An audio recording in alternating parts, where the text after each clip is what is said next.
experiência na área de educação, com ênfase em história da educação, atuando principalmente em três temas: história da educação, história da escolarização, intelectuais da educação no Brasil, pensamento social brasileiro e educação.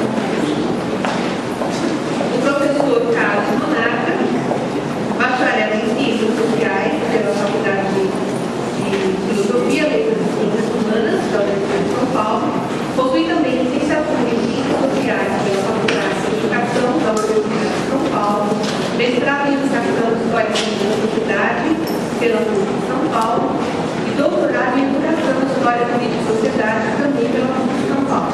É livre docente pela Então já é titular, não é livre docente. Não, está. Então ele é livre docente antes pela Faculdade de Filosofia e Ciências da Universidade Estadual Paulista, em Maria, e atualmente é professor titular da Faculdade de Ciências e Letras da Universidade Estadual de Investigativo, a UNED. Tem experiência na área de educação, tem também história da educação brasileira, revistas de educação em si, escola nova, educação moral, ciência de educação, e é autor premiado.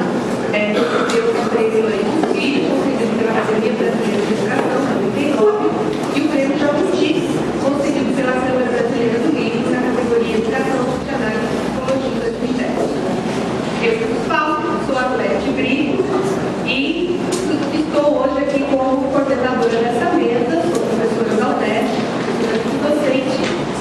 E o que nós combinamos é que, como esse tema, as especificidades dos estudos coreográficos é muito amplo, então nós estamos fazendo um recorte. E esse recorte nós vamos falar sobre a história da disciplina. Então nós combinamos a seguinte ordem: o professor Luciano vai começar a introdução, falando sobre história da educação, história das disciplinas e terapêuticas em exposição. Depois o professor Carlos vai falar sobre a institucionalização da disciplina História da Educação, para falar. E eu vou fazer uma breve fala de um tema que precisa ser pesquisado, que é a institucionalização da disciplina História da Educação Matemática. E depois nós vamos para o debate. Então, nós podemos começar.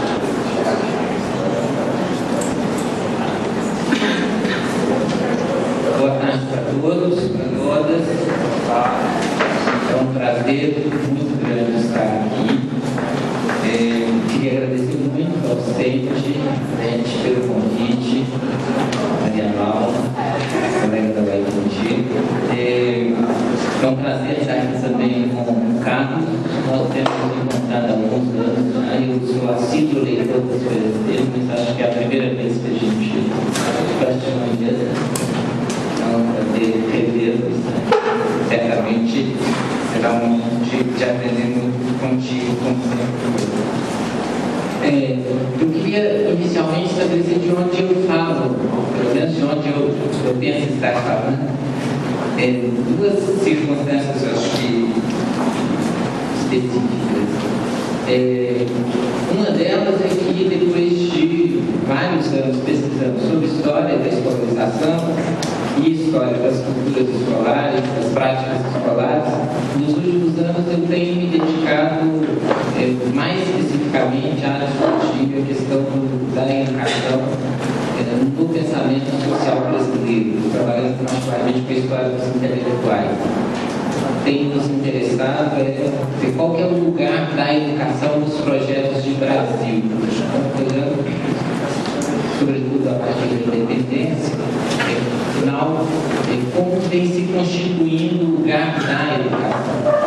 Então, isso me faz deslocar um pouco o olhar das práticas escolares, especificamente, das culturas escolares, para a discussão da cultura política e educação, tema que tem sido publicado nas nossas reflexões. Por outro lado, e por isso mesmo, eu tenho dedicado também nos últimos anos a participar ou organizar uma participação coletiva naquilo que a gente tem chamado de disputa pelo sentido da educação no espaço público brasileiro. Então, uma discussão atual, uma intervenção atual na discussão sobre educação, sobre os rumos da educação brasileira. Para isso, a gente tem organizado um grupo grande pessoas em Belo Horizonte, na Rio, mas também tem colegas de vários outros lugares do Brasil. É um projeto de ensino, de pesquisa e extensão que se chama Pensar a Educação, Pensar no Brasil, e tem um conjunto expressivo de atividades, que vai de programa de rádio, boletim, coleção de livros, seminários sistemáticos mensais, criação de canal no YouTube, uma intervenção nesse debate, porque o que a gente vinha percebendo é que, apesar da comunidade de educação, de pesquisa em educação, ser a maior comunidade de pesquisa do sistema acadêmico brasileiro, nós temos no Diretório do CNPq registrado mais de 14 mil pesquisadores em educação, e apesar dessa produção intensa de livros, de teses, de dissertações, de revistas, certamente a educação é a área que tem maior número de revistas, de periódicos acadêmicos de todo o sistema. Apesar disso tudo, quando a gente vai perceber, ver no espaço público, na discussão pública sobre educação, essa pujança desaparece, né? E reaparecem os economistas, particularmente, os psicólogos, jornalistas, mas raramente a gente encontra uma discussão, uma intervenção no debate público da educação. Mas também é um tema que desapareceu também, não apenas do espaço público, não apenas o afastamento, digamos assim, dos pesquisadores na educação, mas, de certa forma, das ciências humanas e sociais da cultura. A gente vai mapear quem participa do debate. Também não somos sociólogos, não somos filósofos. A questão da escola pública deixou de ser um problema para a causa democrática, se a gente ver, deixou de ser um problema discutido pelos intelectuais ou pelos especialistas acadêmicos, para ser um tema discutido muito mais pelos economistas, pelos psicólogos, pelos jornalistas. E os jornalistas com uma característica muito específica.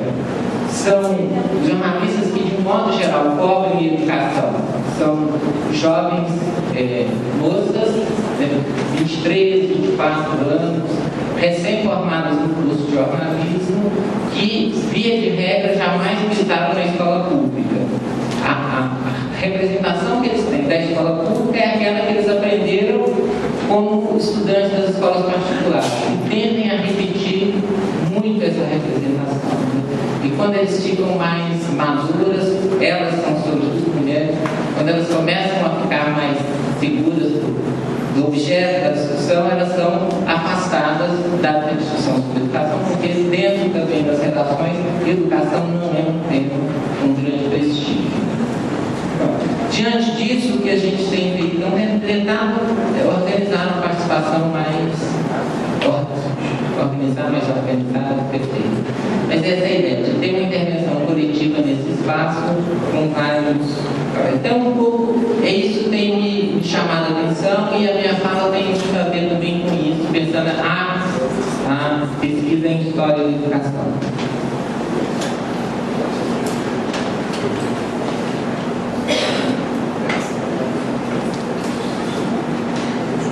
A disciplina de História da Educação é uma disciplina francamente devedora do próprio sucesso da escola, digamos assim. É uma disciplina que é produzida, organizada para celebrar o triunfo da escola e, nesse sentido, para celebrar a própria positividade da escola. De um modo geral, a disciplina, ela carrega, sempre carregou e ainda hoje em boa parte carrega, essa ideia de que ela deve, se não deve, pelo menos tem feito isso, que é de celebrar esse sucesso, o triunfo da escola moderna, sobretudo. Nesse sentido, raramente a gente discute, e eu estou pensando muito do ponto de vista desse debate e do ensino de história e de educação, de um modo geral, a gente discute pouco sobre a escolarização como um projeto político-cultural da modernidade, que tem sempre, pelo menos, dois focos, né? Por um lado, a escola, um projeto, sobretudo articulado no século XVIII, com uma perspectiva de liberação do sujeito. a ideia da escola como sendo aquela que traz as luzes para iluminar as trevas da ignorância.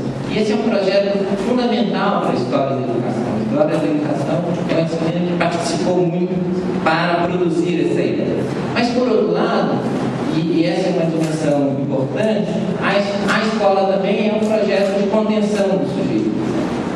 Ou seja, os sistemas nacionais de ensino organizados a partir do século XIX, eles continham muito pouco perspectiva de liberação do sujeito, é muito mais de controle do sujeito.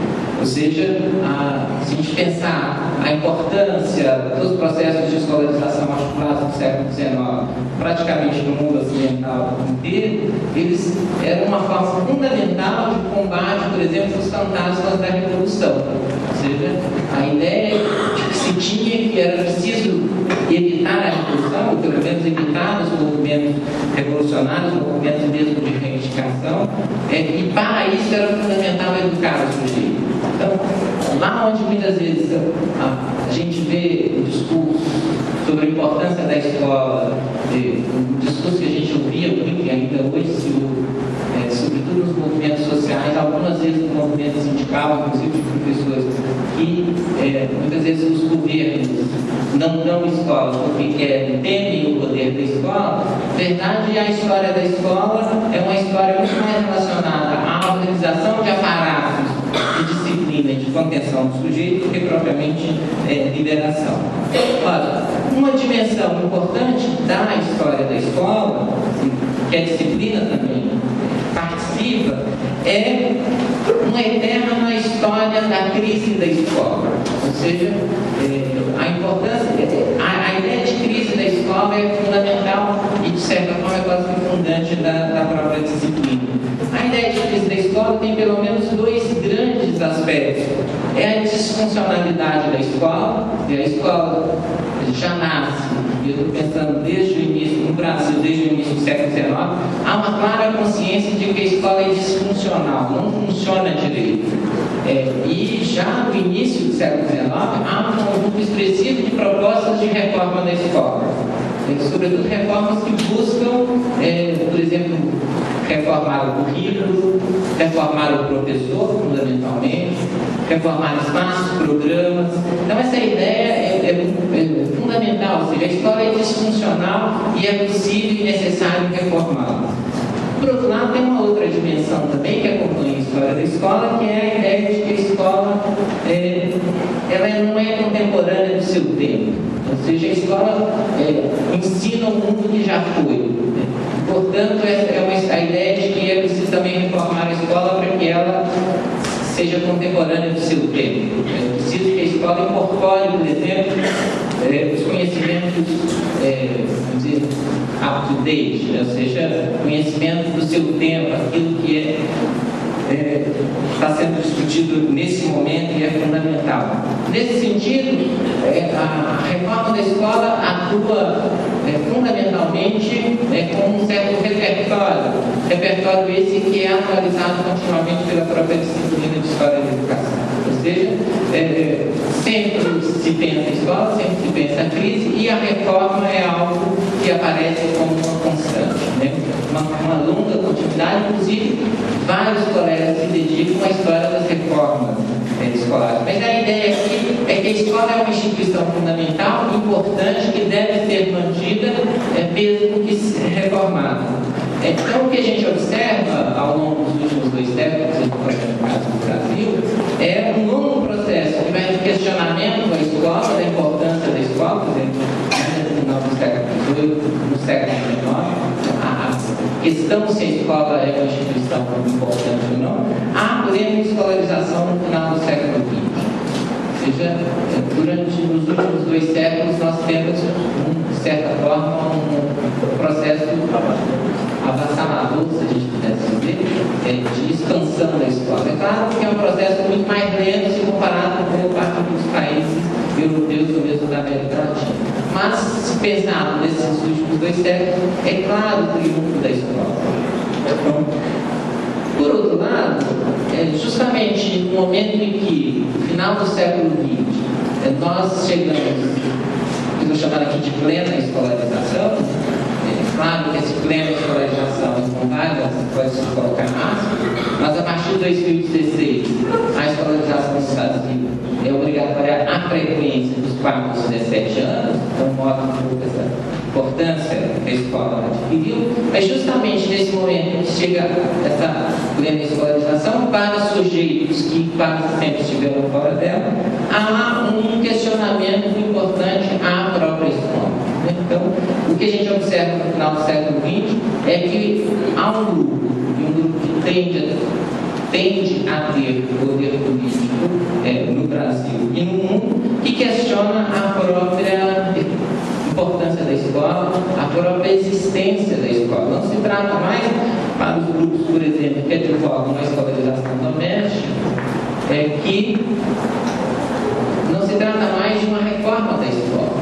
Ou seja, a ideia de que a escola não é mais necessária porque ela pode ser substituída por outros mecanismos, sobretudo mecanismos domésticos de ensino e aprendizagem, de transmissão doméstica dos conhecimentos. É claro que, junto com a ideia de educação doméstica, vem um questionamento de fundo, que é o questionamento do próprio projeto político-cultural que deu lugar à escola, que sustentou, pelo menos, a utopia da escolarização, e que era a ideia, por exemplo, de expansão do espaço público, da importância do espaço público, daquilo que a gente chama mais contemporaneamente da formação da cidadania, da importância da escola de retirar o sujeito do ambiente privado, doméstico, lançado para o espaço público, da criação de mecanismos que permitissem, por exemplo, aos homens, sobretudo às mulheres, a atuação no mercado de trabalho fora do ambiente doméstico. Enfim, há um conjunto expressivo de, se a gente quiser, utopias ou de defesas de alargamento do espaço público, de atuação do espaço público, que tem uma ancoragem importante na escola. Ora, isso tudo também vem sendo questionado.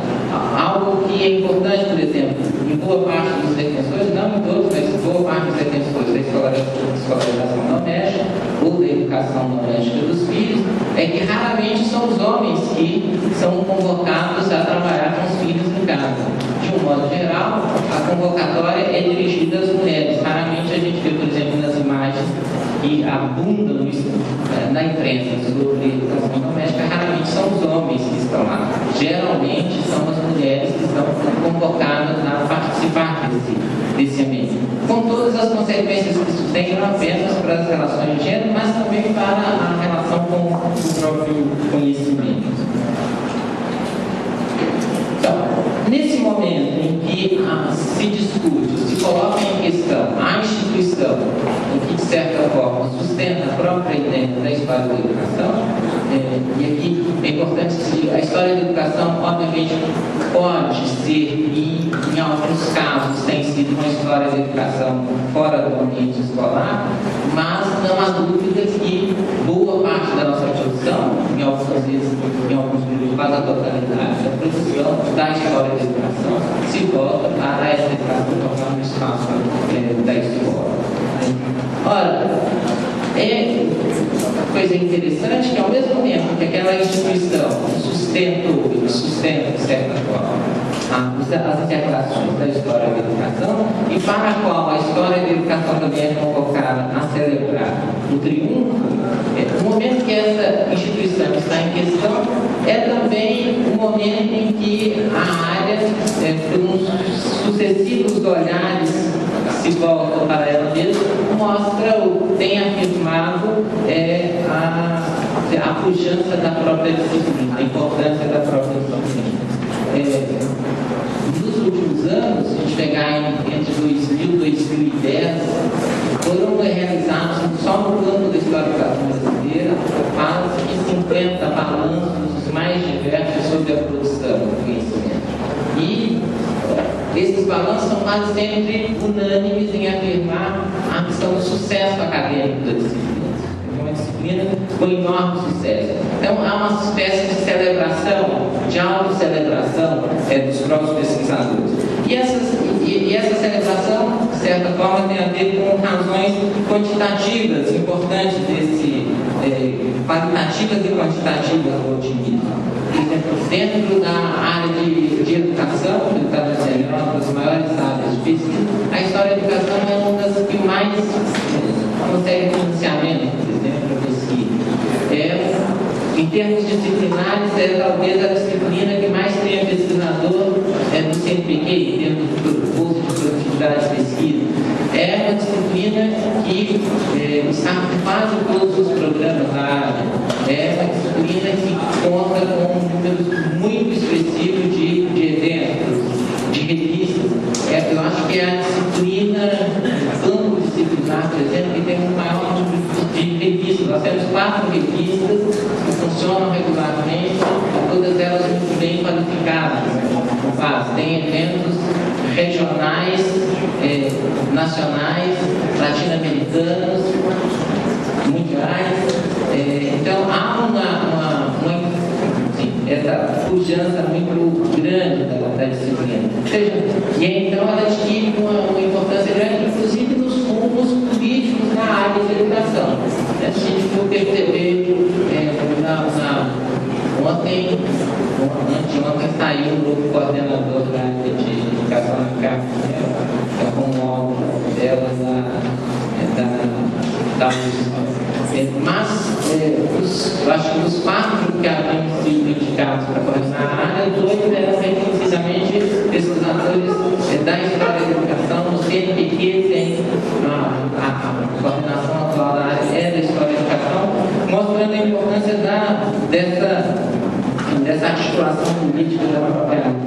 Claro que essa celebração que tem sido feita do sucesso acadêmico tem também não apenas esses aspectos quantitativos, mas tem uma série de desdobramentos qualitativos também. Há, certamente, a produção não apenas aumentou, mas ela melhorou bastante, me parece. Essa é uma discussão que a gente pode fazer depois. Recebi aqui um recadinho por passar. Claro que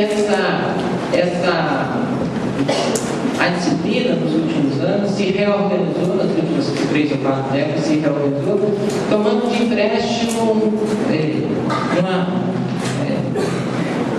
das humanidades uma série de categorias, modos de interrogação dos seus objetos, modos de produção da pesquisa que é de fundamental importância. Acho que o diálogo, por exemplo, com a antropologia, enquanto discussão sobre cultura escolar, o diálogo com a ciência política sobre a questão do Estado, a própria construção do Estado, uma problematização muito interessante que tem sido feita no interior da disciplina sobre a gente deixar de ver o Estado como algo pronto, pensa quando a gente volta no século XIX, deixar de ver o Estado pronto atuando na educação, mas o Estado que se constrói, que se organiza produzindo a educação. A educação, a produção do serviço de educação é concomitante ou é uma estratégia fundamental da própria produção do Estado. A questão da linguagem, dos discursos, do campo da história especificamente, há, sem dúvida, a intensificação do diálogo implicou um alargamento impressionante da própria noção de fontes, dos objetos, as possibilidades, por exemplo, algo que é importante na pesquisa em educação, não apenas na história da educação, mas que tem sido muito problematizado na relação com a história, que é a própria noção de contexto histórico, da inteligibilidade do objeto, que hoje, cada vez mais, as pessoas ficam constrangidas no campo da história da educação, isso praticamente não se sustenta, a ideia de fazer os grandes contextos e depois você desenvolver a pesquisa sobre o seu objeto específico, mas também não apenas para ciências, com as humanidades de modo geral, com a história, mas há uma intensificação, houve também uma intensificação importante com as próprias ciências da educação. Ou seja, a história da educação soube, de uma forma muito interessante, me parece, dialogar e capturar das ciências da educação importantes questões para a pesquisa. Então, a própria noção, a própria discussão sobre cultura, práticas escolares, sujeitos da escola, são discussões muito devedoras daquilo que vem acontecendo no terreno da ciência da educação. É claro que em boa parte dos balanços realizados aparece muito mais desse aspecto do sucesso acadêmico, mas isso não pode deixar fazer a gente não notar grandes problemas vividos pela disciplina. Ou seja, há uma grande, importante expansão horizontal dos estudos, mas há um problema de verticalização desses estudos. Há um aumento, a palavra que me veio aqui, assustador, eu acho, da especialidade acadêmica. Ou seja, cada vez mais os nossos alunos, nós mesmos, os nossos alunos, estamos nos especializando em objetos cada vez mais importados, né? É possível e é muito observável hoje que os alunos começam a se especializar na graduação e terminam o doutorado sabendo muito de um objeto, mas com muito pouca capacidade de discutir a educação de modo geral, as questões da educação. A questão da formação dos pesquisadores é um outro grande dilema. Ao mesmo tempo que nós alargamos a disciplina, alargamos objetos, as possibilidades, há um constrangimento cada vez maior da formação. A formação cada vez fica mais curta e constrangida. O próprio diálogo internacional é um dos pontos importantes da disciplina. Quando a gente vai observar a qualidade desse diálogo, ele é muito desigual, né? Nós continuamos chamando os pesquisadores estrangeiros para virem dar cursos aqui, nós vamos para lá fazer pós-doutorado, mandando os bons alunos para lá, como eles falam. O próprio lugar da história da educação na formação de professores tem sido continuamente questionado. Há uma observação, já há várias pesquisas sobre isso, mostrando como que, de norte a sul, a carga horária da disciplina de história da educação nos cursos de formação de professores tem diminuído. E uma outra grande questão que eu acho que nós compartilhamos com quase todas as disciplinas acadêmicas, na graduação e na pós-graduação, é que também a história da educação, que tem feito importantes questionamentos sobre o ensino na história, tem feito muito poucas questões sobre o ensino de história da educação. Ou seja, isso a gente compartilha com praticamente todas as disciplinas do ensino superior. Os professores do ensino superior, dentre eles o de História da Educação, são muito mais pródigos em pesquisar a prática dos outros do que fazer questionamentos sobre as suas próprias práticas. Então, não há praticamente pesquisa sobre ensino e metodologia de ensino da História da Educação atual. O máximo que a gente faz é tomar o ensino de História da Educação como objeto histórico. Nós pesquisamos sobre livros didáticos de História da Educação, sobre programas de História da Educação, mas praticamente não há pesquisa sobre como se ensina História da Educação hoje. Para terminar, assim como acho que há um conjunto de empréstimos, estamos dizendo, em relação a outras disciplinas, há também alguns deslocamentos que eu queria pontuar e depois colocar no estudo. Há um deslocamento das fronteiras da disciplina. Ao mesmo tempo que a gente observa o fortalecimento da disciplina, uma coisa interessante é que como que o sucesso acadêmico das disciplinas, visto pelas revistas, pelos eventos, pelas coleções, como que atrai também pesquisadores de outras áreas e obriga a própria ideia de repensar o que é essa disciplina, quase transformando num subcampo de pesquisa em que várias disciplinas participam. Então, essa discussão da disciplina do campo é uma discussão importante, porque ela impõe o trabalho também em várias fronteiras dentro da história da educação. Interessante ver como que vários colegas que não tinham tanto espaço em outros lugares, em outros espaços acadêmicos, vieram para o campo da história da educação. Então, história do livro, história da leitura, história da alfabetização, para dar exemplo, passaram a frequentar continuamente os encontros de história da educação, refazendo a própria disciplina.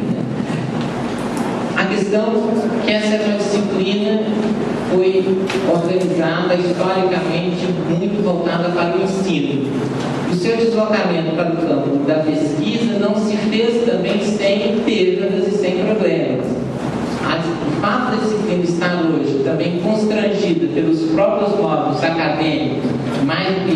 próprios modos como a pós-graduação se organiza no Brasil, é um problema e é um dilema que nós temos que enfrentar.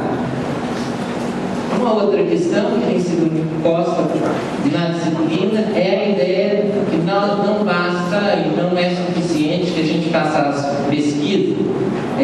Há toda uma discussão que eu acho que é própria dos nossos campos, que é a organização dos arquivos. Tanto a discussão dos arquivos da educação básica, como uma discussão que tem recentemente aparecido, que é qual a contribuição específica da história da educação para, por exemplo, a preservação, organização dos acervos acadêmicos científicos da universidade. Então, na universidade, quando muito se pensa que um acervo fundamental de se guardar são os acervos de pesquisa. Praticamente ninguém se pergunta que acervo de ensino da universidade é preciso guardar. Enquanto os acervos de pesquisa muitas vezes são guardados, os acervos de ensino, provas, exercícios, cadernos de professores, todos eles ficam sob a guarda dos professores e são jogados fora quando os professores vão embora. Isso é a regra, com raríssimas exceções. Então, qual é a nossa contribuição específica nessa discussão? E, finalmente, uma outra questão que tem a ver com o início da minha fala, que é sobre da pesquisa ao texto. Como fazer esse deslocamento, como pensar a questão do público da própria história da educação. Será que seria possível pensar que o público da história da educação não é um público apenas acadêmico? Isso tem sido interrogação de alguns colegas que se voltam, por exemplo, para a produção de projetos como o que a gente tem feito, mas também projetos, por exemplo, de exposição. Ou seja, a questão da voltar-se para os museus, para os centros de memória, para as exposições, como modos também de produzir outras narrativas da história da educação, como elemento fundamental para a disputa dos sentidos da educação no espaço público, voltando a essa questão para fechar. Porque uma das dimensões fundamentais que se elabora nesse debate sobre educação é sobre, sem dúvida, o nosso passado educacional. E é um modo de mobilização desse passado também que autoriza muitas das ações que se fazem cotidianamente na educação. Então, a própria noção de reforma, por exemplo, ela acaba sendo naturalizada e autorizando continuamente a intervenção do campo da educação nas políticas educacionais, dos currículos concisos que você resolver o problema. Então, pensar na memória da educação, pensar nas novas narrativas da educação, é uma dimensão fundamental que a disciplina, me parece, tem que se ocupar, se ela quer não apenas subsistir nos currículos, lembrar que na Europa, em boa parte, a história da educação se desenvolveu já para a pós-graduação, não é por determinada graduação mais. Se a gente quer subsistir com essa disciplina do currículo, por exemplo, da graduação, mas mais do que isso, se a gente tem alguma contribuição a dar às discussões sobre educação em nosso país. Obrigado.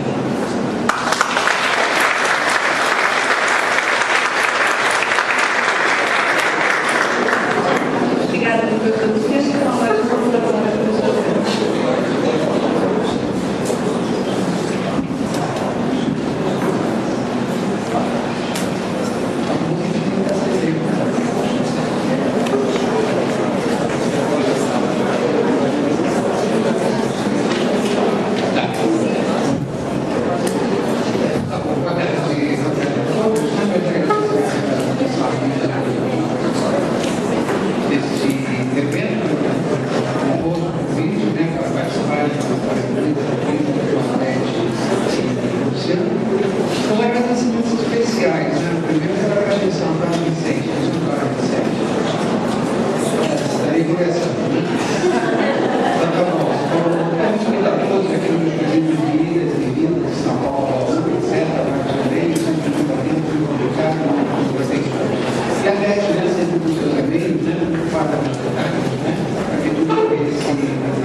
O eixo da mesa é rádios especiais,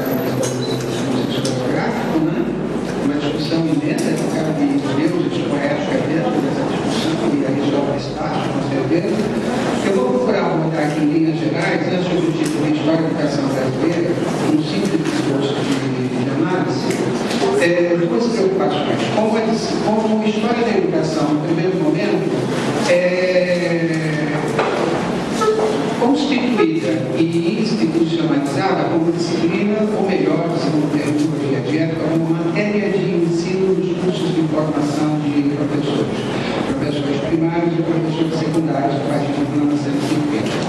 E como no tempo se deu, penso eu, né, a produção do conhecimento histórico em educação, numa época anterior à criação dos cursos de pós-graduação em educação, e os demais cursos de pós-graduação, certamente, no início dos anos de 1970. Nessa breve exposição, na verdade, do curso de análise, eu organizei aqui 4 eixos que eu vou procurar contemplar, né? 4 tópicos, melhor que eu vou procurar contemplar dentro dos 30 minutos. Primeiro, eu gostaria de partir com vocês algumas considerações a respeito dos manuais convênios de história da educação, que é meu objeto, minha preocupação intelectual no momento, né? Porque eu respondo com essa discussão, né? Quer dizer, até o respondo no sentido muito agradável. Num segundo momento, eu gostaria de discutir um pouco aquilo que eu chamo de escola paulista, história da educação. Num terceiro e último momento, se eu não errei aqui, discutir um pouco tendências e vertentes historiográficas atuais, né? Isto já na época dos programas da Faculdade de Educação. Vamos lá então para manuais e convênios de história da educação, no seguinte aspecto. Enquanto matéria presente nos currículos acadêmicos, né, das escolas normais, institutos de educação foram criados a partir dos anos 1930 e faculdades de ciências e letras, o ensino de história da educação, o ensino da história da educação e do Brasil geral e do Brasil, né, segundo a terminologia de época, sobreviveu, creio eu, graças aos manuais de ensino, produzidos por autores didáticos, em sua maioria professores em escolas normais, cursos normais, instituições de ensino superior. São dos anos 1930, 40, né, manuais de ensino de maior ou menor repercussão no âmbito dos cursos de formação de professores primários e secundários. Só para refrescar, certamente eu vou falar de negros, citaria aquilo que é considerado o primeiro, né, noções de história da educação de Afrânio Peixoto. Esse primeiro deve ser colocado entre aspas, porque as pesquisas mais recentes já vêm indicando uma outra direção, né?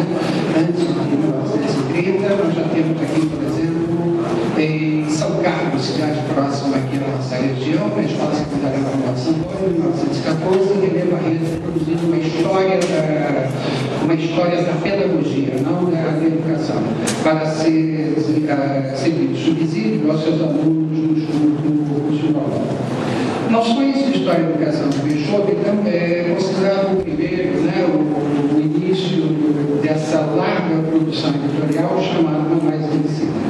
Um outro manual diz respeito a Raul Briquet, no qual estudo desse momento, que é um manual bastante interessante, né, e sólido, por assim dizer, porque ele foi construído, elaborado para servir de auxílios às lições no curso de formação de especialistas em sociologia e política, né?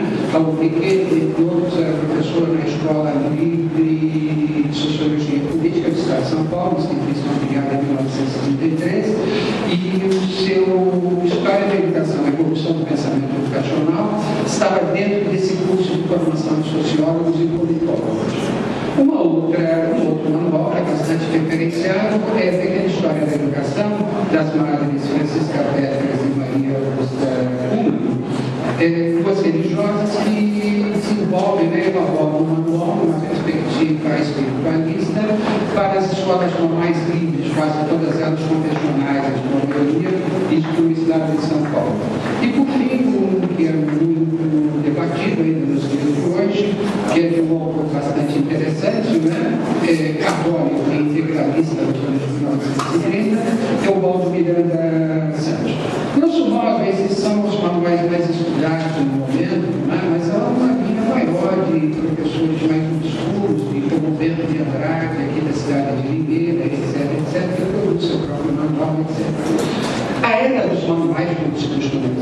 manuais de ensino de história da educação começa, com certeza, a partir dos anos de 1920 e dura até os anos de 1960. Essa é uma premissa bastante interessante de ser observada. Em função da lei de diretrizes de base da educação nacional, por certas alterações dos cursos de formação de professores, os manuais vão entrando em declínio.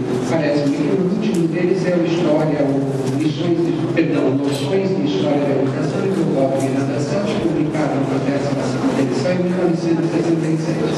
O que eu quero dizer para os manuais é o seguinte: me parece, salvo engano, posso estar errado, que a disciplina História, que é a matéria História da Educação, seja nos institutos de educação criados a partir de 1930, seja nas escolas normais, seja nos cursos normais dos institutos de educação, seja nas sessões de pedagogia das faculdades de ciências e letras, né? Especialmente aqui em São Paulo, encarregada de oferecer a formação pedagógica aos professores secundaristas, essa disciplina tem uma certa característica formal, né? Não tem vida propriamente dita.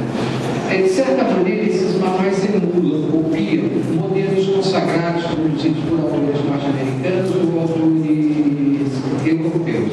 De um modo geral, esses manuais eles trabalham com uma concepção de história muito interessante, né? Geralmente eles se propõem a fazer a evolução da educação no tempo e adotam aquela periodização clássica que remonta à escola brasileira do século XIX, que divide a história em 4 grandes períodos: Antiguidade Clássica, Idade Média Cristã, Idade Moderna Renascentista, retomada dos estudos humanistas, Idade Contemporânea Laica e Científica. Basicamente, esse é o modelo, né? Uma Antiguidade Clássica, uma Idade Média essencialmente católica, uma Idade Moderna Renascentista, com muita atenção para a retomada do método experimental, do método das ciências naturais, e uma idade contemporânea que vem pós-revolução francesa, que é basicamente de natureza laica e científica. Sendo que, nas idades moderna e contemporânea, há um certo privilégio à análise da emergência dos chamados sistemas nacionais de educação.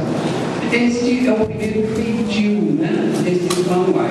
Agora, eles guardam um parentesco, inclusive aquele de 1914, Lições de Pedagogia, de René Barreto, há um apêndice dedicado à história da educação no Brasil. Geralmente, meia dúzia de páginas, 10 páginas, 12 páginas, são grandes esboços traçados com uma documentação bastante interessante, que deve ser objeto de atenção, e se procura fazer, na forma de apêndice, ao lado da história geral dos 4 grandes períodos, procura-se colocar um apêndice sobre a história da educação no Brasil, observando a nossa periodização mutual: Brasil Colônia, Brasil Império, Brasil República.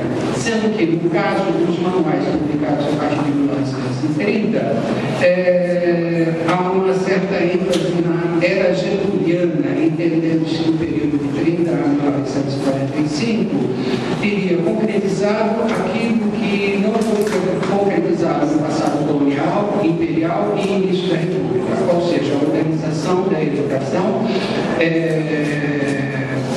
brasileira numa perspectiva nacional e estatal, ou seja, um ensino de Estado, o primeiro ensino de Estado oferecido nacionalmente à população brasileira.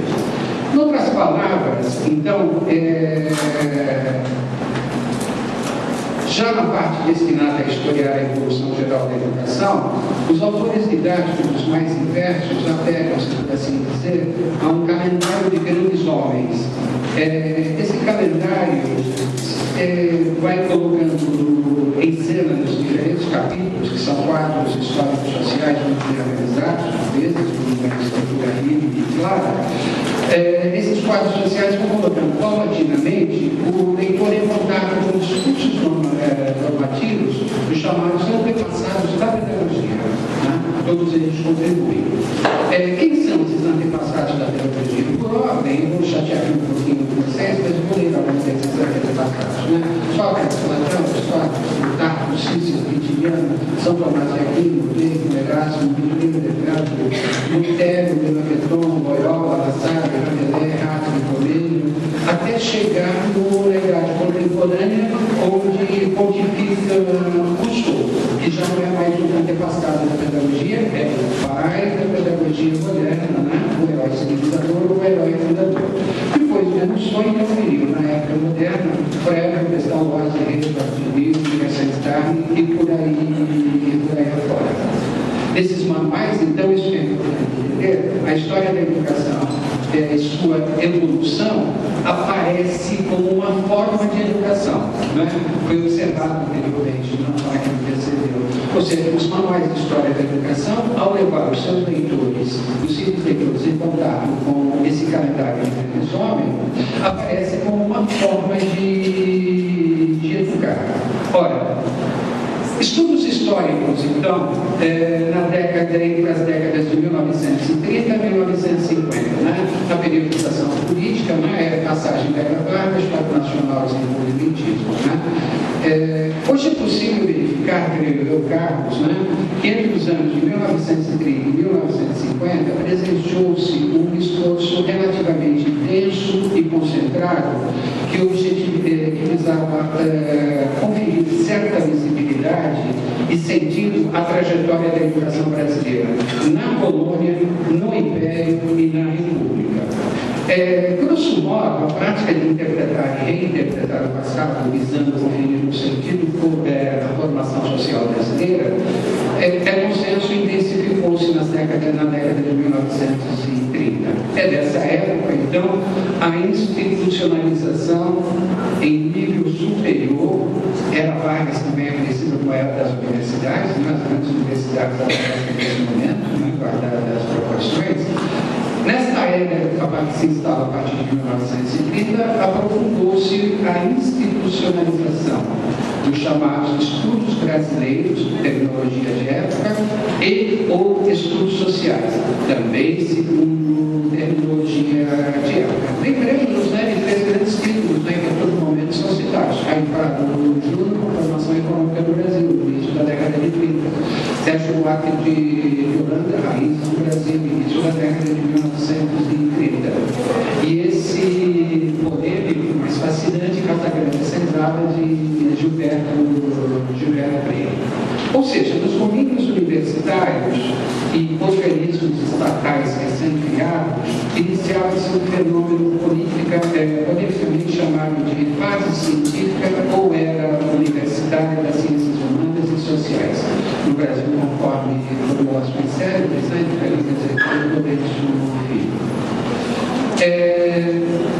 de fato, nos anos de 1930, o processo de institucionalização das ciências humanas e sociais ganhou maior visibilidade, ensejando a configuração de campos disciplinares especializados em temáticas de investigações até então inéditas. Uma delas, por exemplo, a psicologia social, a antropologia social, a sociologia nas suas variadas correntes e tendências.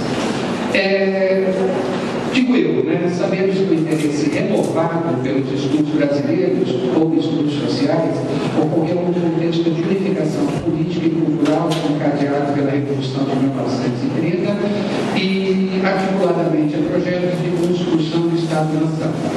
Nesse contexto, e é isso que eu gostaria de chamar a atenção de vocês, desejaram interpretações globalizantes ou genéticas de natureza histórico-sociológica e antropológica, visões e interpretações, né? Interpretações, seria melhor dizer, empenhadas na apreensão das grandes linhas evolutivas da formação social brasileira e da identidade nacional. Em suma, num contexto político e cultural simultaneamente modernizador, que é a era Vargas, mas também simultaneamente autoritário, consolidou-se para o bem e para o mal uma consciência historiográfica nacional. E é nesse sentido, então, que eu quero chamar a atenção de vocês para a produção do conhecimento histórico nesse contexto que é simultaneamente autoritário e modernizador, típico dos anos de 1930. No que se refere especificamente à esfera da educação, além de reorientações enfáticas do sistema de ensino, lembremos, por exemplo, da reforma Francisco Campos, em 1930-32, e das leis orgânicas de ensino, ensino, baixadas por Gustavo Capanema, de 42 a 46, foram criadas instituições do sistema, reguladoras do sistema educacional brasileiro. Claro, o Ministério da Educação e Saúde Pública, o Conselho Nacional de Educação e, sobretudo, algo que deve ser objeto sempre da nossa atenção, pelo menos para mim particular, a criação do Instituto Nacional de Estudos Pedagógicos, hoje Instituto Nacional de Estudos e Pesquisas Educacionais e Educação. Dirigido por Lourenço Filho, no período de 37 a 45, o INEP e seus técnicos, e ainda me aproximando um pouco mais da produção do conhecimento de História e Educação, o INEP completou uma demanda posta por Gustavo Capanema em 1935 ao extinto Departamento de Educação, no sentido de organizar uma bibliografia pedagógica destinada a subsidiar os estudos históricos em educação. Como resultado dessa iniciativa, esse trabalho foi completado pelos técnicos do INEP a partir de 1940, por exemplo, de 1930. Como resultado disso, aparecia nos anos de 1940 algo que um dia recomendaria a vocês, leem uma bibliografia pedagógica brasileira, são cerca de 1.000 títulos aproximadamente, todos eles relacionados diretamente à educação, tendo como baliza o ano de 1808, que é a transferência da Corte Portuguesa para o Brasil, início do processo de centralização política, administrativa e militar, até o ano de 1944, essas são as duas áreas balizas, onde se encerrou a pesquisa.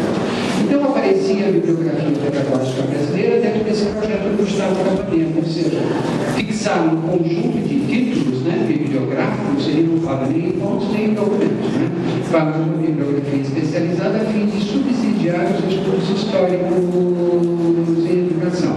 Simultaneamente, os técnicos do INEP publicavam também uma série de títulos,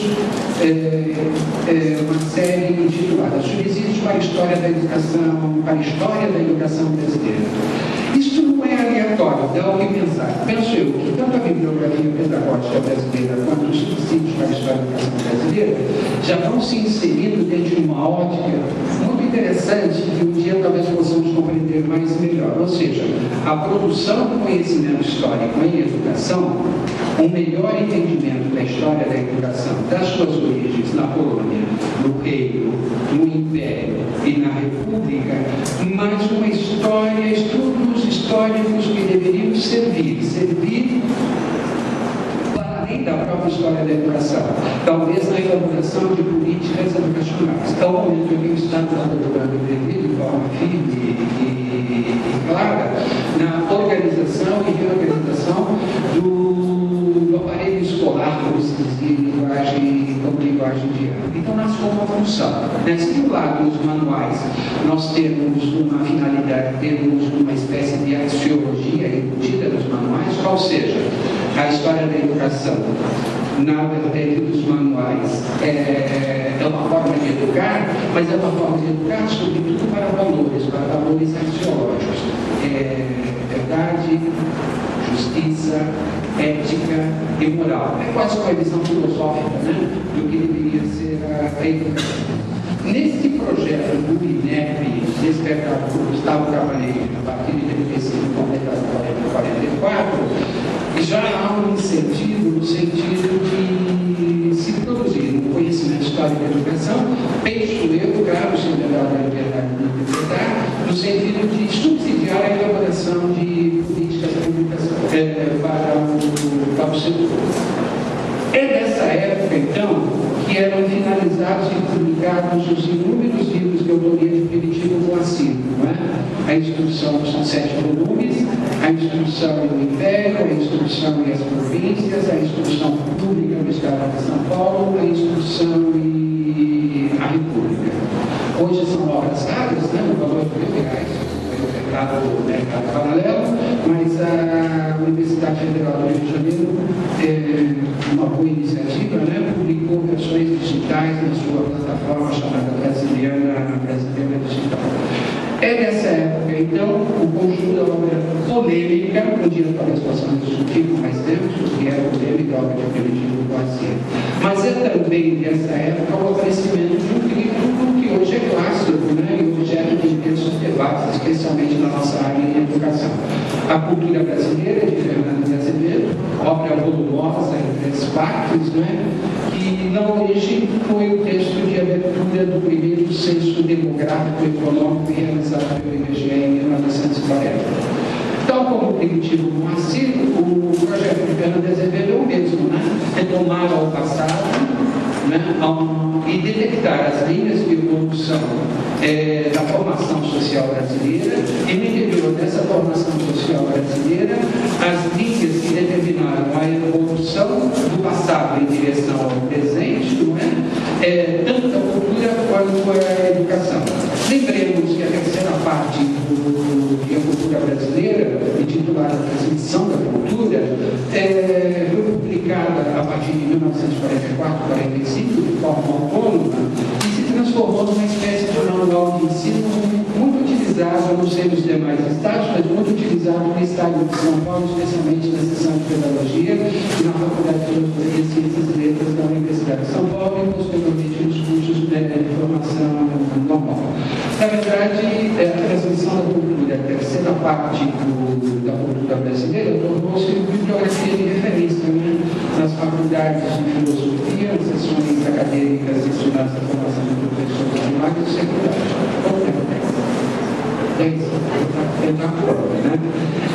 Uma curiosidade desse momento, que é de organizar bibliografias específicas, Bibliografia Pedagógica Brasileira, Subsídios para a História da Educação, e a publicação da obra ciclópica, né, como se costuma dizer, segundo Francisco Lourenço, quando se refere a Francisco Primitivo Moacir e a cultura brasileira, é o célebre manual bibliográfico de estudos brasileiros, publicado em 1949 por Rubens Boca de Moraes e William Berry.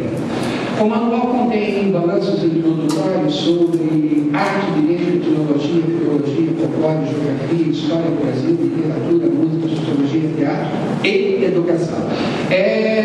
O capítulo de educação, muito interessante, é chamado basicamente, assinado por Briquet, que eu já citei anteriormente, né, o Briquet e Lourenço Filho, que se encontra um esboço pioneiro também, no sentido de detectar as linhas evolutivas da educação no Brasil, da colônia à república, considerando-se a década de 1930 como um coroamento do processo histórico brasileiro no âmbito da educação, pois, segundo ambos os autores, seria esse momento, 1930, que de fato nós assistiríamos à organização da educação brasileira, e sobretudo da organização escolar, em perspectiva nacional e estatal. O capítulo A Educação Brasileira no Manual dos Estudos Brasileiros é completada por uma listagem valiosa, né, de títulos bibliográficos a respeito da educação, desde os tempos passados até o tempo presente. É uma coleção, né, muito interessante e muito valiosa. Dizia então no capítulo, né, os autores cantam a vitória, né, da orientação nacional do ensino, produzido na era getúliana. Seja como for, então, eu tenho 10 minutos, eu vou dar uma pista da carta aqui, já em pleno clima nacional desenvolvimentista, a partir dos anos de 1945, aparece, entre outros, o Centro Brasileiro de Pesquisas Educacionais, criado por Anísio Teixeira, então à frente do INEP. O Centro Brasileiro de Pesquisas Educacionais, graças a Deus, né, hoje é uma série de estudos mais interessantes, é uma experiência das mais significativas, né, cabeça do Anísio, né, no sentido de promover pesquisas de intervenção nos sistemas escolares. E essas pesquisas tinham um caráter integrado, antropólogos, sociólogos e educadores, e por vezes psicólogos e alfabetizadores. A proposta proposta do Centro Brasileiro de Pesquisa Educacional dizer respeito a equacionar os problemas brasileiros de educação mediante a articulação da perspectiva nacional com as singularidades regionais, ou seja, não desenvolver o regional ou local no nacional. Por isso que o Centro Brasileiro de Pesquisas Educacionais tem congêneres regionais, né? Minas, né? Pernambuco, Rio Grande do Sul e Bahia e São Paulo. Bahia e São Paulo. São esses sim, cada um com um regime, uma versão tanto quanto diferenciada. Fiz essa breve digressão porque o Anísio também se preocupou com o levantamento de bibliografia para os estudos históricos em educação. Infelizmente, por obra do destino, apareceu apenas um número, né, no levantamento de certo alvo, se não me falha a memória, a respeito da documentação que pode ser considerada como fonte ou documentos, como se queira, para a Bahia. Dou um salto agora, dentro do tempo que eu disponho, para fazer algumas breves apreciações sobre aquilo que, desculpe o bairrismo, mas não é o bairrismo, né? Não pode soar assim. A Escola Paulista de História da Educação. Veja, o que eu estou tentando fazer? Há duas linhas paralelas. Uma história da educação como matéria escolar, que vai percorrendo dentro de história de modo bastante formal, né?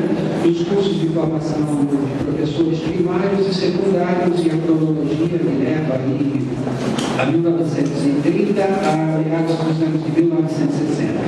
Em paralelo, o que eu quero sensibilizar a atenção de vocês é para o fato de que, em paralelo, no âmbito de instituições estatais, mas não acadêmicas, né, ou universitárias, vai se desenvolvendo uma preocupação que me parece ser a seguinte: a produção do conhecimento histórico, o primeiro passo, catalogação de bibliografia especializada, produção de títulos, etc., mas com uma preocupação para além da interpretação da realidade brasileira ou da formação social brasileira, também reunir dados para subsidiar reformas ou reorganizações dos serviços em educação.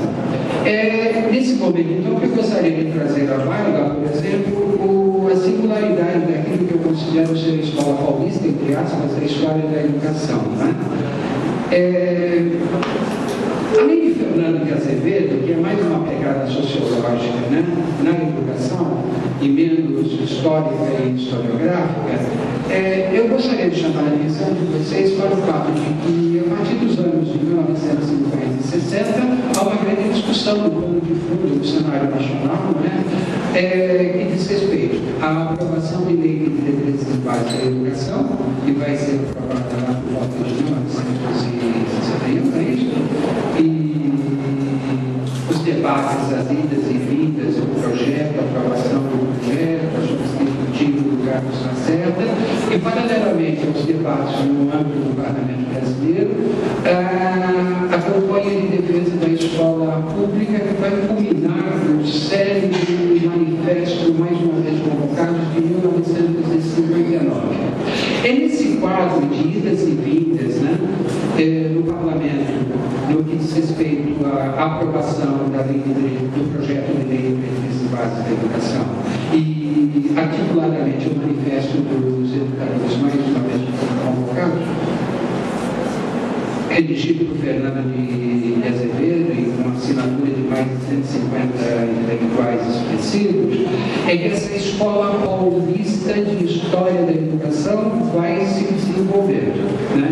Em outras palavras, em São Paulo, a produção acadêmica em educação ocorreu numa conjuntura demarcada simultaneamente pela pesquisa em modos agora acadêmicos, já não são os organismos ou as instituições estatais, como o Centro Brasileiro de Pesquisas Educacionais ou como o INEP e outros órgãos.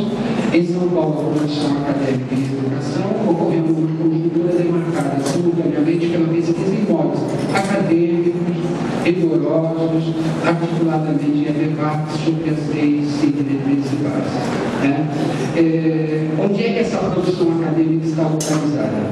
Ela está localizada no que diz respeito aos estudos históricos em educação, na seção de pedagogia, não na faculdade de educação, ainda na seção de pedagogia da Faculdade de Filosofia e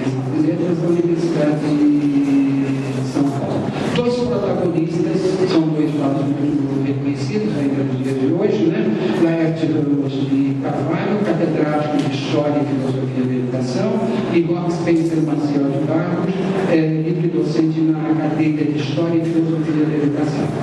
Esses dois são protagonistas. Dizia Laerte Ramos de Carvalho, no ano de 1956, num pequeno ensaio publicado na revista